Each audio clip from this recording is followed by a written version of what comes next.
Welcome to Section 9.3, Part 3. This is the 74th session of the CISSP exam prep series. This part closes our hardware tour with storage safety, stray signals, peripherals, and firmware. In this session, we'll cover the physical layer risks that slip past software controls. We'll answer several questions. How do you truly secure secondary storage media? How can stray electronic signals leak your data? Which everyday input and output devices carry hidden risk? And why is firmware such a tempting target? Why does this matter beyond the exam? Because attackers do not always come through the network. Picture a research lab where a rival photographs a screen from across the courtyard, lifts a discarded drive from the recycling, and slips a tap into a keyboard cable. On the job, you have to think like that adversary and shut down the physical channels. These are the leaks that no firewall rule will ever catch. So how do you truly secure secondary storage media?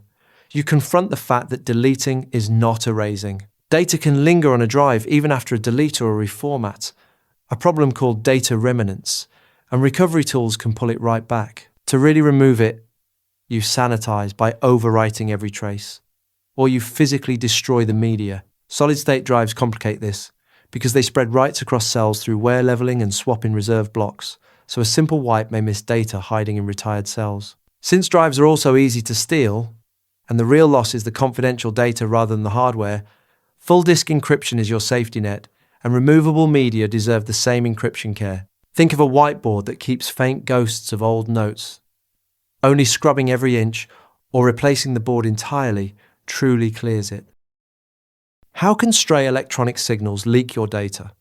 Because many devices radiate electromagnetic energy that an eavesdropper can capture and decode. Monitors, cables, drives, and wireless gear all emit signals that may carry confidential content, and with the right equipment, an adversary can read them from a distance. The countermeasures grow from a body of standards for controlling these emanations, a discipline now known as emission security. Your main defenses come in three forms. A Faraday cage wraps an area in a conductive skin that blocks signals from leaving or entering. White noise floods the space with false or masking signals, so real emanations drown in the clutter.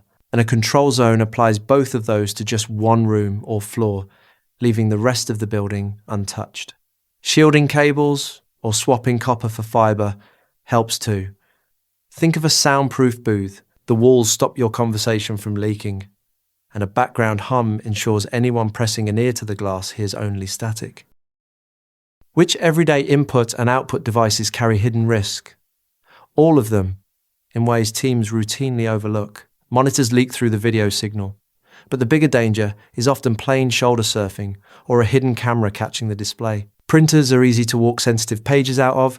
They often store copies on an internal drive, and networked multifunction units can even be reached through old fax and modem pathways. Keyboards and mice can be tapped by a tiny bug on the cable or by intercepting their wireless signal, capturing every keystroke cheaply. And legacy telephone modems open an uncontrolled backdoor, letting an outsider bypass your perimeter or an insider funnel data out, so they belong under a strict policy or an outright ban. Think of an office where the real leaks are not the locked front door but the open window, the shared printer tray, and the forgotten back gate. Why is firmware such a tempting target? Because it is the low-level code that boots your device, and whoever controls it controls the machine before defenses even load. Firmware lives in read-only or flash chips and drives basic device operation. And the startup firmware on a motherboard, the modern successor to the old basic system, brings up the hardware and hands off to the operating system. Updating it is called flashing, and that is exactly what attackers abuse. In a flashing attack, a poisoned firmware image installs hidden remote control or malicious features. The defenses are built into modern startup firmware. Secure boot, also called boot attestation, refuses to load any driver or operating system that lacks a trusted digital signature, blocking low-level rootkits. Measured boot goes further by hashing every element of the boot sequence and storing those hashes in a trusted platform module, so you can later compare against known good values. It does not stop an attack in the moment. It records the evidence, like a security camera watching the front door. So let's bring it together. Deleting is not erasing, so sanitize or destroy media. Mind the quirks of solid-state drives, and encrypt everything portable. Stray emanations leak data, and you counter them with Faraday cages, white noise, control zones, and shielding. Everyday peripherals hide real risk, from shoulder surfing at a monitor to bugged keyboards and legacy modem backdoors.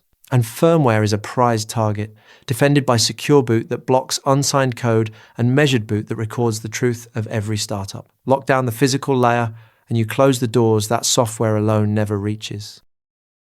The MCQs covering all the topics and concepts from this session are available on rucloud.com. Practice the chapter-specific MCQs before moving on to the next session. Thanks for watching. If you have any questions or feedback, post a comment below or email us. I will see you in the next session.